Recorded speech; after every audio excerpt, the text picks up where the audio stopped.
noite a todos, sejam bem-vindos aí novamente. Hoje a gente está com uma aula bônus da mentoria, para a gente poder falar um pouquinho aí, entender custos, né, detalhados da importação. Aquele rateio que a gente fica tentando entender, caramba, coloquei produto, subiu o preço, tirei ele, achei que ia ficar mais barato, ficou mais caro, ou ficou... Não consigo entender sobre esses rateios, né? Como que funciona isso? E aí nós preparamos aí essa aula bônus aí com um convidado especial. Está aí na sala, gostaria de se apresentar aí o Plínio. O Luiz quer falar um pouquinho também sobre, Luiz? Não, exatamente isso aí quer dizer, né? A gente apresentar o Plínio aí para vocês, um especialista em importação, e vou deixar ele se apresentar melhor, né? Senão eu vou tirar a chance dele. Então, Plínio, fica à vontade, a tela é sua. Fechou, então. Boa noite, pessoal. Tudo bem com vocês? Estava esperando uma deixa aqui para poder me cumprimentar todo mundo, mas a casa cheia, né? Todo mundo querendo dar boa noite, todo mundo falando. Que legal, já vejo umas carinhas que eu conheço por aqui. A Camila, já falei bastante. Tudo bem, Camila? Já falei também com o Rondinelli, lembro bem. Com o Nemrod. Quem mais? A Clarice, acho que eu já falei alguma vez. O Hugo também, uma galerinha que eu já tive contato aí, um prazer falar com vocês novamente, um prazer conhecer todo o restante do pessoal, espero estar bastante em contato com vocês daqui em diante. Bom, para quem não me conhece, então, né, eu me chamo Plínio Skovonski, eu tenho 27 anos, eu sou formado em Relações Internacionais pela Universidade Federal lá de Dourados, então eu cursei Relações Internacionais depois de fazer um intercâmbio para a Bélgica, depois do ensino médio. Então, finalizando o ensino médio, eu não sabia exatamente o que eu queria fazer, resolvi fazer um intercâmbio pelo Rotary também, e aí eu acabei indo para a área das relações internacionais, e depois disso comecei a atuar no comércio exterior, né? Então, já faz quase 3 anos que eu atuo com importação, mais especificamente, né? A gente tem a exportação também. Eu passei 1 ano e meio atuando como o próprio importador mesmo, né? Então, na pele de vocês aí, importando o produto. Então, eu representava uma empresa, a gente tinha lá uma leva de produtos importados, eu era responsável por trazer todos esses produtos, por fazer o controle e manter os produtos em estoques para revenda, né? E depois disso, eu passei a trabalhar com assessoria de importação.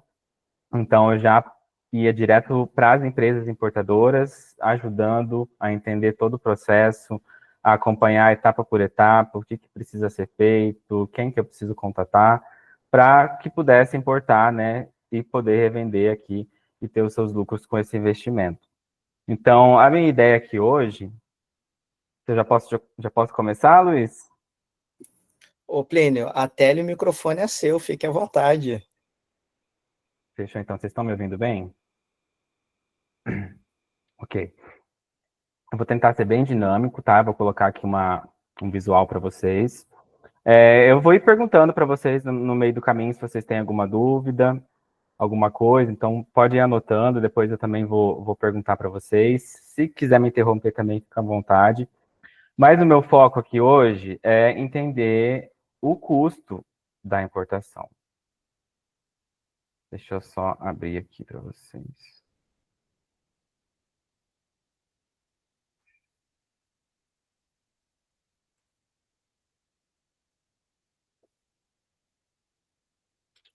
Tá aparecendo aí? Então vamos lá. O meu foco mesmo vai ser no financeiro, né?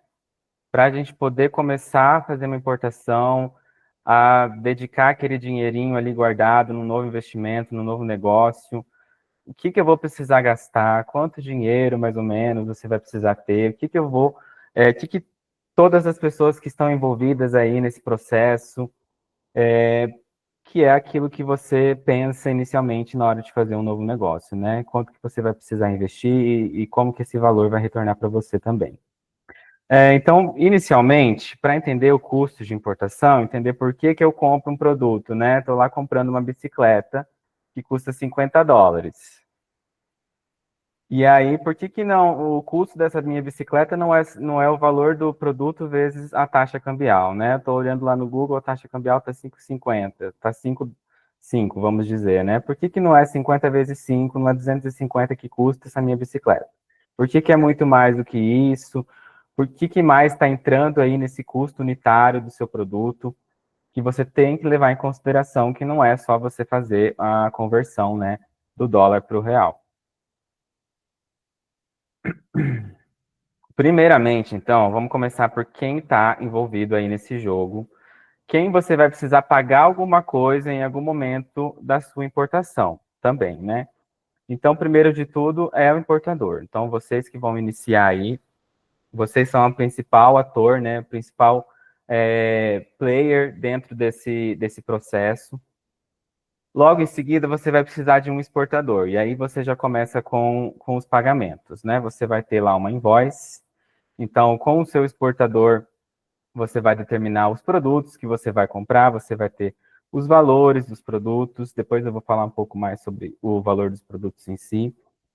E aí, tendo o exportador, você vai precisar pagar ele. Você vai precisar fazer um pagamento internacional, que geralmente você vai precisar de um banco, né? Se você já tem aí os seus acordos, ou uma corretora de câmbio, que é o mais comum, né? O mais benéfico, geralmente, você vai pagar uma taxinha ali de $20, $25, para você poder fechar um câmbio, que é basicamente você comprar o dólar, né? E fazer a transferência para o seu exportador na China.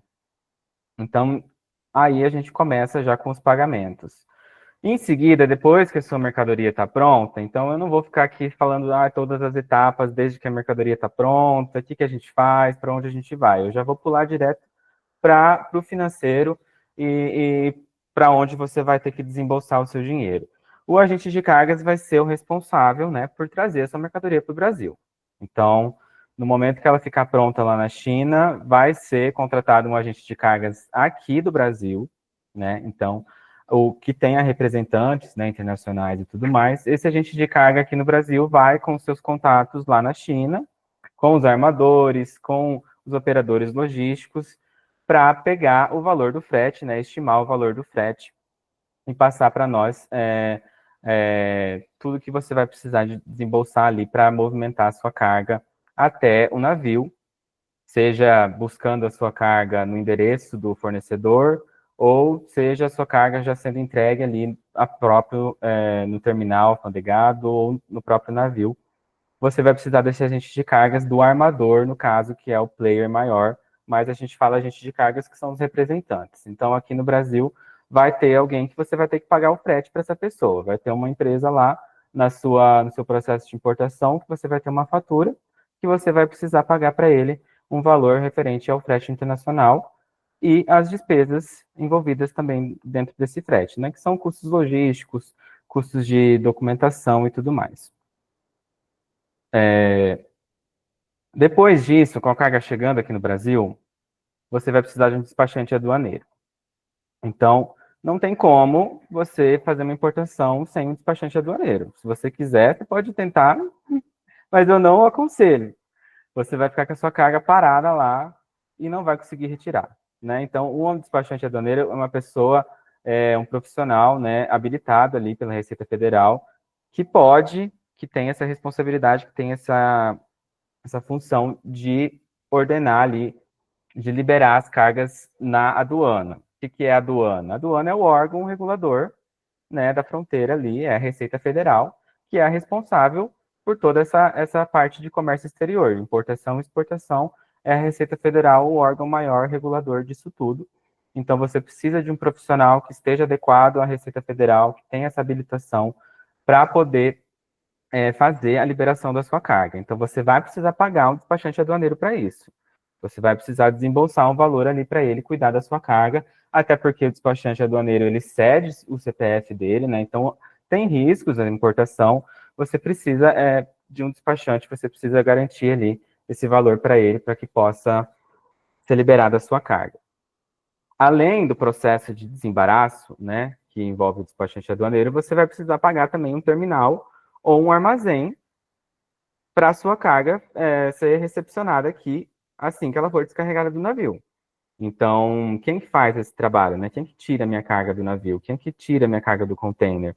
Geralmente são os profissionais dos próprios portos ou dos terminais dos armazéns, né? Porque o porto é o porto de entrada, a carga chega ali no Porto de Santos, e aí você tem, por exemplo, vários terminais alfandegados, cada um com as suas condições, para receber os containers, fazer a movimentação dos containers, retirar a carga dos containers, fazer conferências de mercadoria.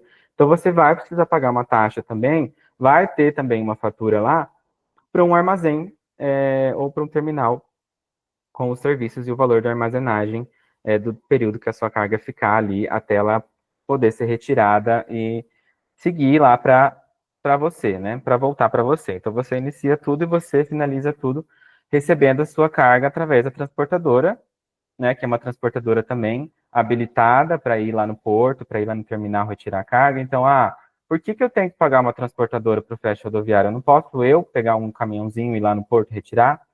Ir lá no terminal retirar? Não é recomendado. Não, você não vai conseguir, provavelmente, porque você precisa ter um credenciamento, você precisa ter um KNAI de transportadora, não é simples, e também, tanto em aeroportos, né, onde é um pouco mais flexível você poder retirar sua mercadoria, não é recomendado por questão de segurança também, né? Você não entende muito bem ali, a gente sabe que são regiões, né, regiões de fronteira, regiões de portos, aeroportos alfandegados, precisa de ter uma segurança. Então, essas pessoas todas, você vai precisar pagar para fazer o seu processo de importação. Vai precisar pagar algum valor. E aí, nisso tudo, entra também a assessoria de importação, porque são muitos envolvidos nesse processo, né? São vários atores. Se você for ter que falar com o agente de cargas, com o exportador, com a corretora, com o despachante, se você for ter que falar com o terminal, com o transportador e com todo mundo dentro dessa cadeia aí, vai ser um trabalho para você. E o que a maioria das empresas fazem, os pequenos importadores, até médios importadores, é contratar pessoas especializadas para cuidar disso tudo. Porque senão você pode muito facilmente cometer algum erro, fazer alguma coisa errada, alguém te oferecer alguma outra coisa e você acabar gastando muito mais para isso.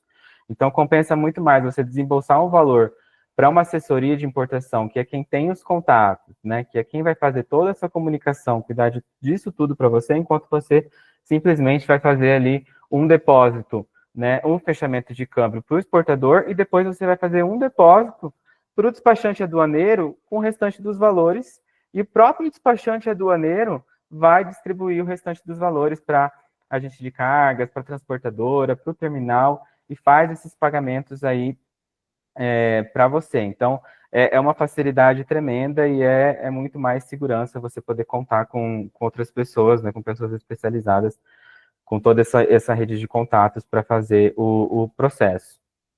É claro que também dentro desses atores não dá para a gente esquecer a Receita Federal, a Cefaz, a Anvisa, Inmetro, a Anatel, Marinha Mercante, MAPA e IBAMA. Quem são eles, né? São outros órgãos, né? Além da Receita Federal, que é o principal, tem vários órgãos reguladores aí, órgãos anuentes no Brasil. Então, a Anvisa, se você quer importar algum produto com, né, aspecto médico, produto para saúde, para medicina, ou algum produto, né, para carro ali, pneu, alguns outros itens para casa, eletrodoméstico, itens de telecomunicação, vai ter ali um Inmetro, a Anatel, que são órgãos que exigem, né, certificação do item. Então, de início, assim, nas primeiras importações, até que você vai pegando o jeito, é recomendável você evitar pegar, tipo, itens que tenham essa anuência, porque você vai precisar desembolsar muito dinheiro para poder certificar esse produto. Né? Não é só o produto que você precisa certificar, você precisa habilitar a sua empresa com vários outros requisitos, né, dos órgãos brasileiros para você poder importar produtos aí que tenham anuência de Anvisa, principalmente, de Anatel, de Inmetro. Então, são órgãos reguladores que a gente consegue evitar durante o caminho. Receita Federal e Cefaz, não tem como, você vai passar por eles. Receita Federal também para os seus impostos de importação e a Cefaz, né, para o seu ICMS. A Marinha Mercante, também você vai precisar, você vai passar por ela, vai ter uma taxa que você vai pagar para ela, né, por meio do despachante, é uma taxa obrigatória também. Então, a Marinha Mercante é para você contribuir aí com o desenvolvimento da indústria naval do Brasil, com a renovação da frota, com toda essa questão logística ali dos navios e da frota brasileira, no caso, né? E aí o mapa e o IBAMA, o mapa geralmente são para conferências de itens com madeira, e IBAMA também já não se aplica mais tanto aqui, mas só para vocês terem conhecimento que esses atores também estão por dentro aí, também participam de um processo de importação e não tem como evitar, né? Todos esses aqui são obrigatórios, não tem como você fazer uma importação por, né, CNPJ, uma importação formal, sem passar por essas pessoas, por esses atores. Até aqui tudo bem? Ô, Plínio, eu já tenho até uma dúvida. Sobre o despachante aduaneiro, vou fazer uma analogia aqui, igual, por exemplo, um processo judicial, necessariamente tem que ser um advogado para estar ali representando, né? Agora, o despachante aduaneiro não necessariamente, né? Ele tem alguma carteirinha lá que comprove ele sendo profissional daquela área, um órgão ali, sabe informar? O despachante aduaneiro precisa passar por uma habilitação. Uhum. Mas para fazer o processo administrativo, necessariamente tem que ser um despachante aduaneiro? Para Ou pode ser... registrar uma DI, geralmente tem que ser um despachante aduaneiro. Você precisa utilizar o CPF do despachante aduaneiro ou, às vezes, ajudante de despachante. Eu não sei se é habilitado ou se ele aparece só nos complementares. Entendi. Mas precisa de uma habilitação enfim. É só uma dúvida mesmo, tá? Porque não vale a pena mesmo a gente tentar fazer isso sozinho, tá? Essa minha dúvida é título de conhecimento somente, tá, pessoal? Porque você... Luiz, te conhecendo, eu acho que você já está querendo buscar outro negócio aí, ó. Segue, Plínio, desculpa interromper. Para ser despachante aduaneiro, você tem que comprovar também tempo como ajudante de despachante. Então, só se você que realmente fizer isso e quiser seguir também todos os estudos de todos os tributos, todas as legislações de ICMS, de impostos, porque é bastante coisa, né? Sim, era só conhecimento mesmo. Obrigado aí, Plínio. Então, vamos lá. Vamos então para a parte do custo agora, né? Já sabemos quem está aí no jogo, quem você vai ter que desembolsar alguma coisa no meio do caminho. Vamos entender como que a gente forma todo esse custo aí, como que vocês vão pagar todas essas pessoas. Então, eu vou dividir primeiro, vou dividir em 3 etapas para vocês entenderem melhor, né? Como que o custo está composto, até aquele custo que vocês recebem, né? A estimativa de custo, ele está dividido em 3, então até para vocês entenderem, eu estou me baseando nele, para que daí assim que vocês recebam o custo, vocês lembrem disso aqui e entendam como que ele está formulado, por que é formulado desse jeito, o que é cada coisa. Então, a gente tem primeiro a parte do valor aduaneiro, em seguida a gente vai ter as despesas aduaneiras, e depois a gente vai ter os impostos, né? Aduaneiro, gente, aduaneiro é o termo, né, utilizado aí no comércio exterior, aduaneiro da aduana, da fronteira, então, referente aí à importação. Para começar, o valor aduaneiro, né? O que é o valor aduaneiro? O valor aduaneiro é composto de 3 coisas, basicamente isso, são 3 coisas. O valor dos produtos, então é o valor total da sua invoice. Estou comprando lá 10 bicicletas, 50 lustres, 200 equipamentos de som, total disso tudo em dólar é o valor dos meus produtos. Então é o valor aqui, né, valor da invoice. Em dólar, por exemplo, um valor de 8.260 dólares. E aí a gente tem a conversão aqui, né? Com a taxa cambial, a gente tem o valor aduaneiro em reais. Então é muito importante essa conversão e a taxa do dólar. Frete internacional está aqui. Nesse caso, estimado é 240, tem a conversão.